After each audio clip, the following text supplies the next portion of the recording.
Welcome to Old Time Radio Classics. Tonight's six-shooter episode, The Coward, asks what true courage really means. Will Fetter won't carry a gun. The townspeople at Temple City have branded him a coward for it. Noah Temple thinks he can intimidate Will into selling his ranch at a discount. Everyone assumes this quiet man will fold under the pressure. They're all wrong. Will Fetter is a retired outlaw who promised his wife he'd never use a gun again. His refusal isn't weakness. It's the hardest kind of strength.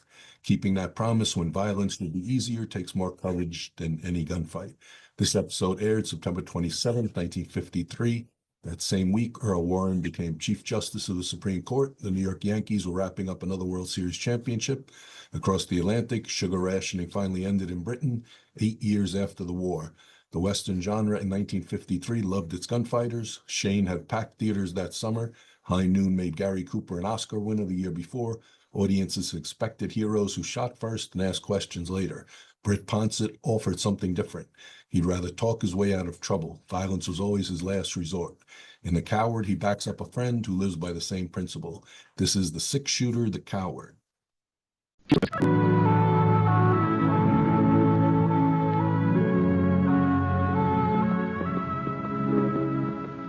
The man in the saddle is angular and long-legged. His skin is sun-dyed brown.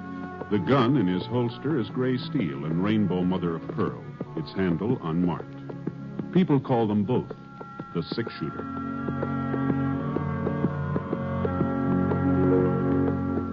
Coleman, America's leader in modern automatic home heating equipment, and the National Broadcasting Company present James Stewart as the six-shooter, a transcribed series of dramas based on the life of Britt Ponset, the Texas plainsman who wandered through the Western Territories, leaving behind a trail of still-remembered legends.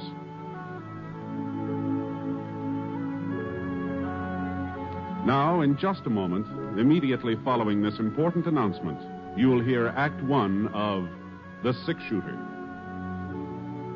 Last year, thousands of Americans who tried to get away with carelessness on the highways were killed or permanently injured in traffic accidents.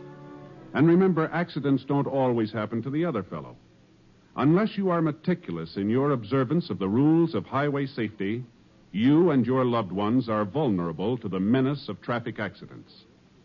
Every motorist should take an active role in supporting the safety movement in his or her community. Encourage driver training in your high schools. Teach your children the rules of safety on the highway. Remember, the life you save may be your own. Now, Act One of The Six-Shooter, starring James Stewart.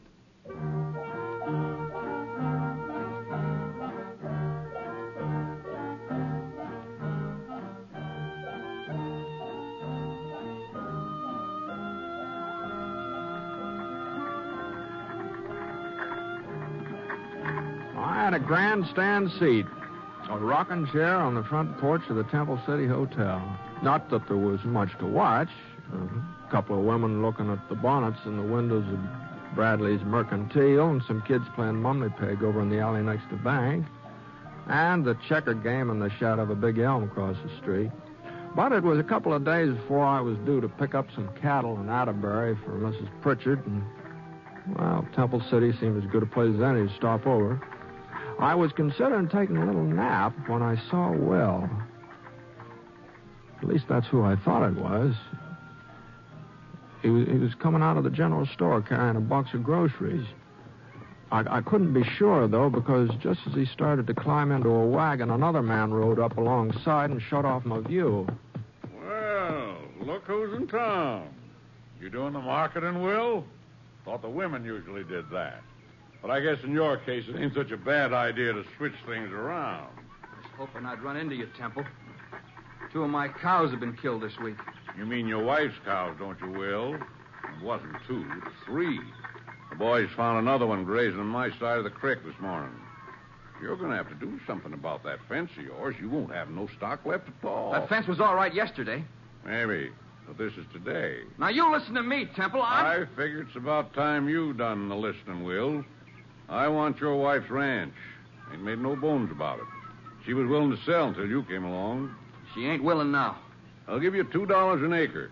That's more than a fair price. Anybody will tell you that. We're not going to be shoved off that land, not for $2 an acre or 20. Then maybe I'd better talk to Sarah, seeing as how it's her property. No! No. I'm warning you. You stay away from our ranch and our cattle, or I'll... Well, go on. Tell me what you'll do, Will. I'd be real interested to find out. Come on, Bill. If it was Sarah giving him the warning, I might take it seriously, seeing as how she wears the pants in the family. The wagon moved in closer where I was sitting. I got a good look at him now. He'd changed a lot since last time we met up. He was older. There were a couple of those squint wrinkles between his eyes. Even so, he still could have been more than 23 or 4, seeing as how he was only about 20 when we worked on the West Star Roundup together. Hey, Will! Hey, Will! I thought he'd recognize me, but I guess I'd changed some, too. I wasn't getting aged or nothing like that, but I'd ripened up a bit, I guess. Anyway, Will kind of glanced my way and then drove on. And from the way he was holding those reins, I had a pretty good idea of what he was thinking. This Temple fella, he pushed him too far. And if I knew Will, he was getting ready to do something about it. Well, there was no point in trying to run him down now. We'd probably meet up later. So I went into the hotel and looked around for a place to sit down.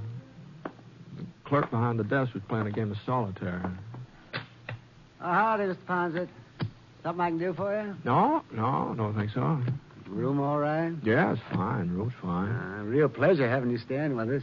Anything you'd like, will you? The Black Queen. Huh? That plays on the King of Diamonds. Oh, thank you. Like to look at the Denver paper? Just came in on the stage. No, thanks. Just the same. I was sort of figuring on a little snooze. A little too much racket outside. I know what you mean. Noah Temple's got a voice that carries all right. I could hear him and Will arguing clear in here. Yeah. Don't amount to nothing now, Mr. Ponset. They've been squaring off like that ever since Will moved to town and married Sarah Blake. Oh?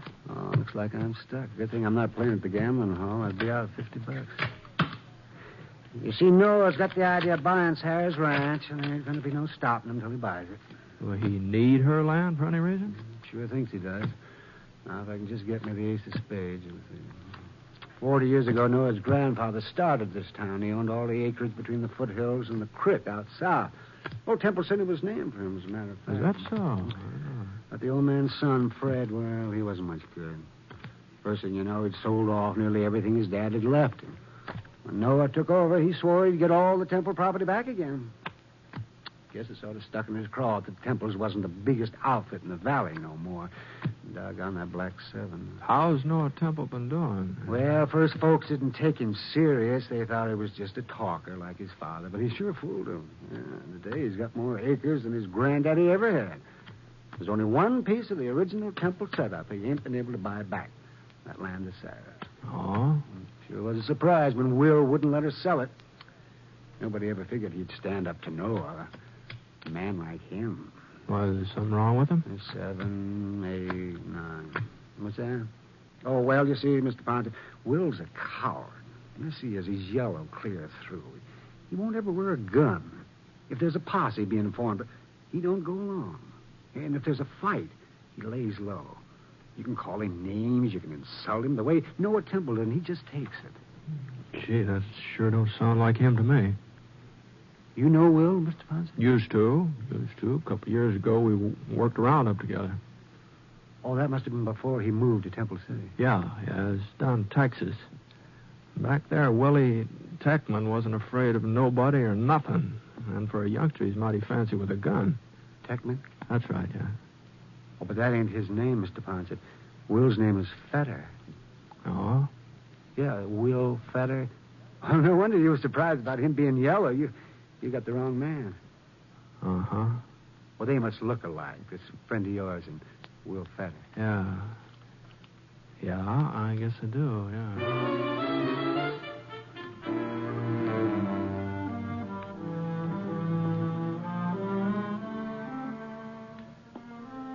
I went upstairs to my room, started to pull my boots off. You know, it's funny. I hadn't been doing anything but sit all day, and my feet hurt worse than I'd have been walking 20 miles. Oh.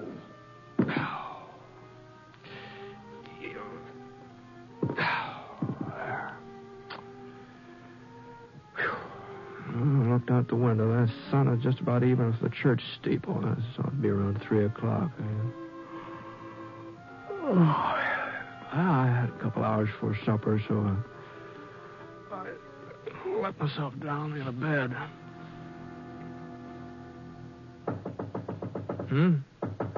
Yeah? Yeah. Well, come on in. Come on in.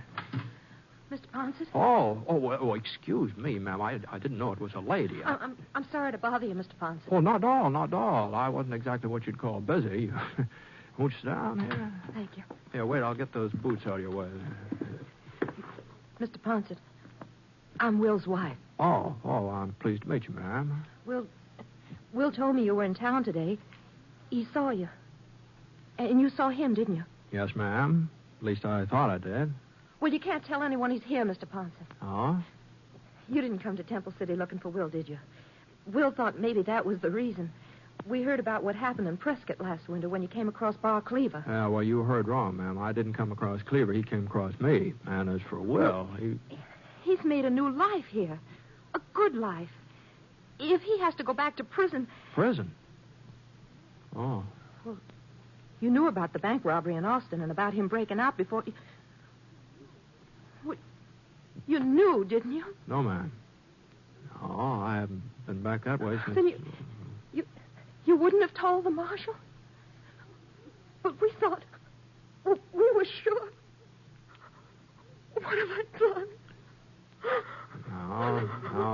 No, just take it easy, ma'am. Well, if I hadn't come to see you, nobody would have known he was Will Techman. Things have a way of coming out sooner or later. How much longer was Will supposed to serve? 2 years. Uh-huh. Well, that's not so long when you're young. We're going to have a baby, Mr. Ponset. But I almost wouldn't want to have him if he was going to grow up knowing his father'd been in prison. Why should Will have to go back? Why? Well, I guess maybe you'd better ask the judge who sentenced him, ma'am. What I mean is they say it's so a man will live a decent, respectable life when he comes out. And Will's already living a decent, respectable life. He works hard. He never makes trouble for anybody. He doesn't even wear a gun, and he promised me he never will. Was that your idea, not wearing a gun? Well, before we were married, he told me about the trouble in Austin and how he broke out of prison. I suppose I should have made him go back. But I was so much in love I couldn't.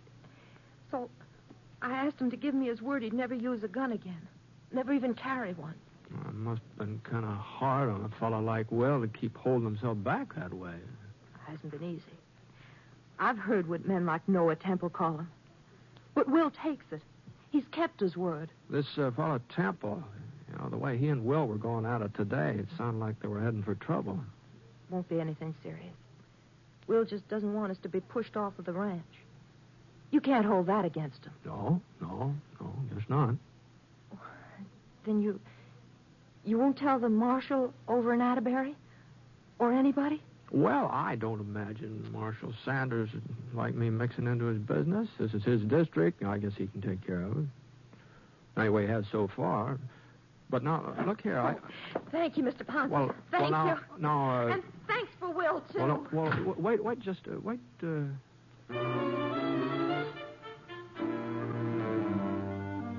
after all, most of what she said was true.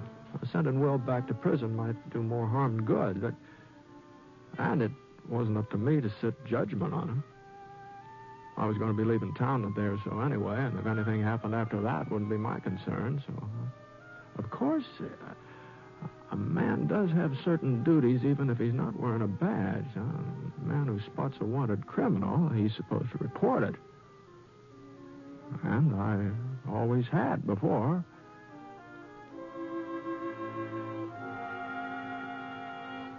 I scraped some of the mud off my boots and washed my face, put on a clean shirt, and went downstairs into the lobby. The clerk was still playing solitaire. Just beat myself again, Mr. Ponset. If I was playing in the gambling hall, I'd be ahead about $140. It's pretty good for one afternoon, ain't it? Yeah, real good. About time for supper? Yeah, go right on in. Molly will fix you up. Got baked ham tonight. Fine. Oh, say, Mr. Ponset, Yeah? remember us talking about Will Fetter and him being afraid to carry a gun? Uh-huh. Well, the darndest thing just happened. Oh, it wasn't any more than 15 minutes ago. I guess everybody's talking about it. He went into Bradley's Mercantile and he bought himself a carbine. Oh? Of course, he's just trying to bluff Noah Temple. Folks are giving 10 to 1. Will don't even know how to load a rifle. Where you going, Mr. Ponset? Dining room's over there. I guess maybe I'm not hungry yet. Say, whereabouts is Will's ranch? I think maybe I'll take a little ride. Maybe work up an appetite.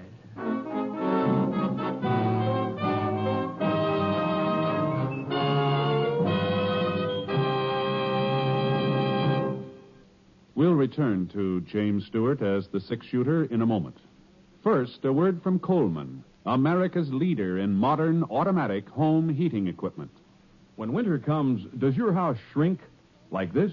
Well, I guess it's time to close off that back room. There's just no way to heat it. Don't deprive yourself of valuable living space. Get a Coleman automatic heater and enjoy new warmth in the hardest-to-heat room. Get your Coleman oil or gas heater now during Coleman's big bonus sale. You'll get 3 bonuses. A new low price. Yes, now you can get a dependable Coleman oil or gas heater at a new low price. A new low operating cost. Coleman saves you up to 25% on heating bills because Coleman gives you maximum heat from your fuel. And a 32-piece set of Libby Safe Edge glassware worth $14. It's free with your new Coleman heater. Get 3 big bonuses during Coleman's big bonus sale.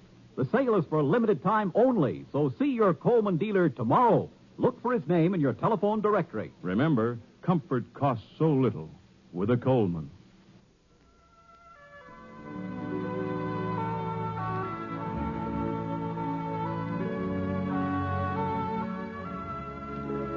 Now, Act 2 of The Six-Shooter, starring James Stewart as Britt Ponset.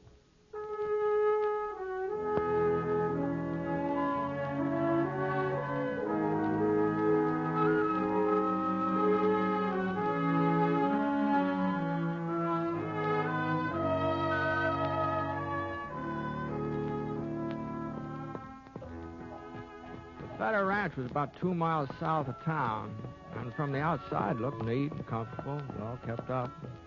The ground stretching out behind it was good grazing land, though it was worth at least $5 an acre, maybe more.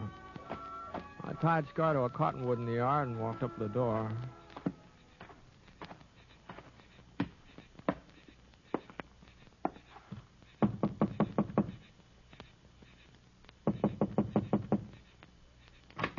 It's about time you got home, Will. Supper's... Oh, Mr. Ponset. Evening, ma'am. Come on in. Will's not here?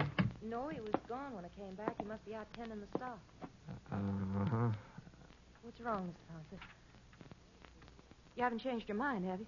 Where's the Temple Ranch lie from here? It's all around us. On all 4 sides of our land. And Temple's ranch house, where's that? East. Due east. But what's that got to do with it? What's happened? Will was in town this evening. He bought a rifle. I don't believe it. He promised me. You're wrong, Mr. Ponset. Will isn't gunning for Noah Temple. He's out tending stock. Well, he'll be home any minute. You'll see. Maybe. Where are you going? I hear Temple's got quite an outfit. It's worth paying it a visit. You won't find Will there. He gave me his word he'd never use a gun again. You won't find him.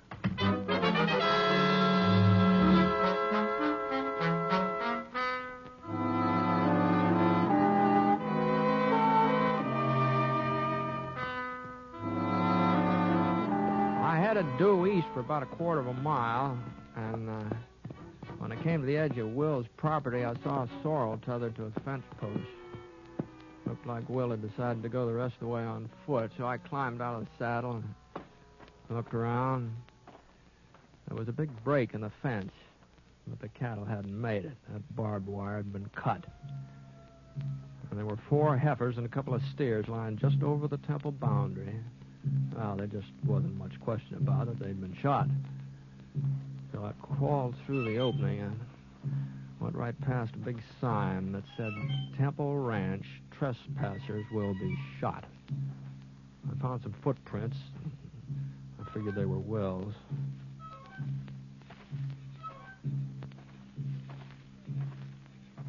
About 30 minutes later, I caught sight of the ranch house. It was built about halfway up the side of a pretty steep hill, big, sprawling building. There was a light inside, and I could just barely make out Noah sitting at a desk working on some papers. But where was Will? He had plenty of time to get here.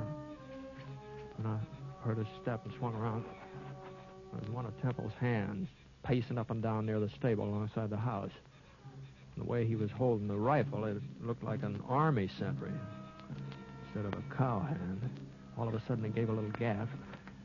I saw a shadow tighten around his throat.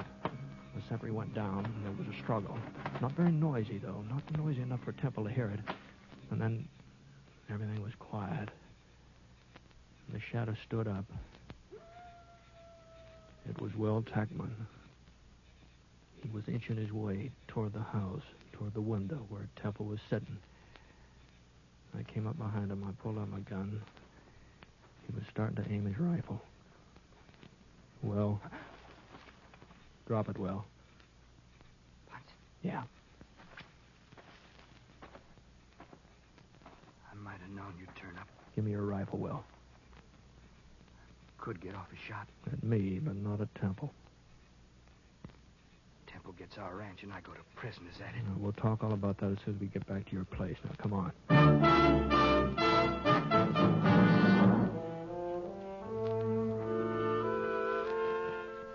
I carried Will's rifle and led the way. About 20 minutes later, we passed another one of Temple's guards. He was dozing, didn't notice it. We still had a couple of miles to go before we'd reached the fence where we'd left the horses. Will was sort of panting for breath. All right, let's rest a minute. Okay. I thought you promised your wife you'd never take up a gum again, Will. Mr. Ponset, You see them dead heifers over by the fence? Yeah? Had a bout wipes I heard of. When I found them, I had to do something. As long as you knew who I was anyway, as long as I was going back to prison, I had to fix it so Sarah wouldn't have the ranch taken away from her. You wouldn't think a piece of land would be worth everybody's getting so excited about. I've been shoved around, Britt. Ever since I was a kid, I've been shoved around. Even when I held up the Austin Bank, I wasn't the one who... The one who what? Nothing. Since I married Sarah, well, I've had to take a lot that other men wouldn't put up with because of her and because of her knowing what I was. This thing with Temple got under my skin. I made up my mind to stand up to him. A man's got to take a stand sometime, somewhere. No, I'm sorry, Will, but... Hey, what's that? Get down, Will. Yep. We've got you dead to rights, Fetter. Trespassing. I ain't alone, Temple. Britt Ponset's with me. What? Ponset? That's right, Temple. I might have known Fetter wouldn't come alone. Well, I guess 4 of us can take care of 2 of you. He won't be much use to you, Ponset. Not enough fight. Okay, boys, move in. I could see one of his boys firing from behind a tree behind him. So I aimed at his arm. And the bullet hit him on the shoulder, and he lurched forward. That meant only 3 of them now, but they were closer. Will still didn't say anything. He was waiting for me to make the next move. I tossed him the rifle. Thanks, Britt. He got to his knees and started across a little clearing. He was still all right when he died behind a boulder. I knew where he was heading, too. Noah Temple had been shooting from behind a clump of pines about 50 yards back. For a couple of minutes, I didn't get a chance to watch him. Temple's 2 guards were on either side of me now. One of them was more than 8-10 feet away. I saw the barrel of his carbine rise up from behind a bush. And only 1 guard left. About that time, it seemed like he'd had enough. Anyway, I moved across the clearing toward the pine trees where Will had disappeared. Pulled up behind a rock. Well, ignore Temple. Crouched down low, his gun ready. A little bit of movement in the brush caught my eye. It was Will. He was right behind Temple. And Temple didn't know it. He was looking my way. Will had a perfect shot. I saw Will's finger curl around the trigger. But Will didn't fire. I couldn't figure out what had gotten into him. He didn't fire. And then he threw his rifle to one side and let out a yell. Temple! Temple turned and got off a shot. Well, he was surprised he couldn't do much aiming. And then Will was on top of him, twisting the gun out of his hands. And after that, I saw a fight the like of which I'd never seen before in my life. There, Will hit Temple across the face, and he went over backwards. And then Temple kicked, and his foot lifted Will right off the ground. But before Temple could pick himself up, Will was right on top of him again. And Temple tried to reach for his gun, and Will brought his boot right down on Temple's hand. And Temple quit reaching. And then Will backed away and let Temple up again. And as soon as Temple was steady again, Will drove his fist right into Temple's stomach. And Temple's hand flew apart, and he was wide open. Will hit him again, and hit him again, and again. And finally, Temple managed to send his fist into Will's face. And Will looked like maybe he was going to go down, but he still had a fight left to land a right that snapped Temple's head right back. And it was Temple that toppled over. And then I knew he wasn't going to get up again, not for quite a while.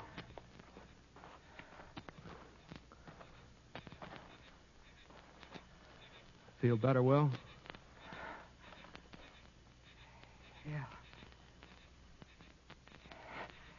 Yeah, lots better. You had your chance to kill him. You had a perfect shot. You didn't have to fight him this way. It's the only way I could fight him, Britt. Huh? I had him in my sights. Something kept me from pulling the trigger. Maybe you'll think I'm crazy, but I kept remembering what I promised Sarah. That I wouldn't use the gun again. I couldn't pull that trigger, Britt. I just couldn't. Uh-huh. Well, let's see if we can't get Temple here to a doctor. You know, it looks like he needs one.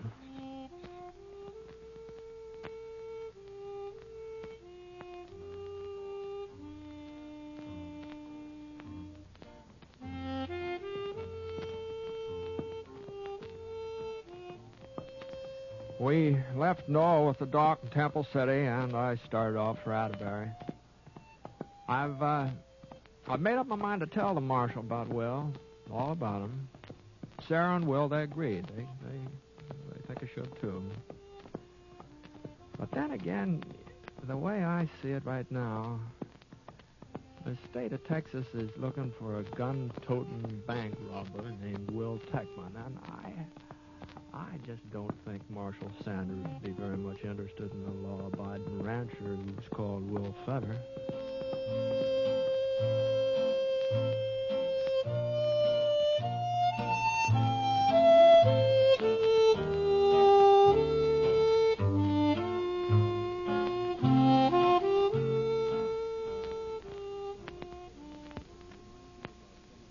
I'd like to take a minute here to remind you about some of the great entertainment that's in store for you on NBC Radio. Now, for most of us, Monday evening is a time to relax, sit back, and take it easy. NBC had exactly that in mind when they designed their Monday night of entertainment.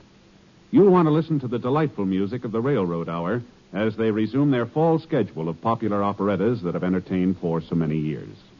Gordon MacRae will be your host and star, and during weeks to come, he'll have many charming guest stars to add to your listening pleasure with their famous voices. And you'll want to relax to the melodies of the Firestone Orchestra and Chorus under the direction of Howard Barlow on The Voice of Firestone. Another great Monday night favorite is the Telephone Hour, with its wonderful program of music directed by Donald Voorhees. Yes, every Monday night, hear these three fine musical programs on NBC Radio.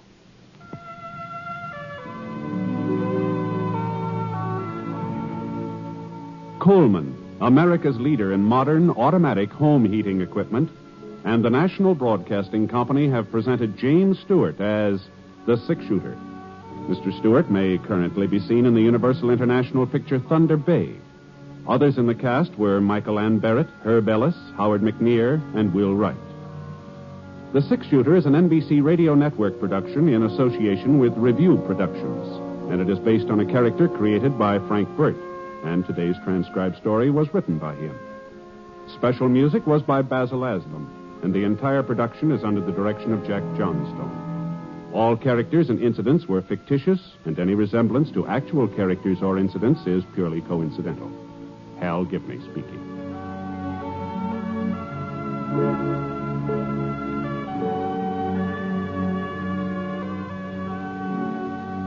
President Eisenhower opens the community chess campaign tonight on NBC.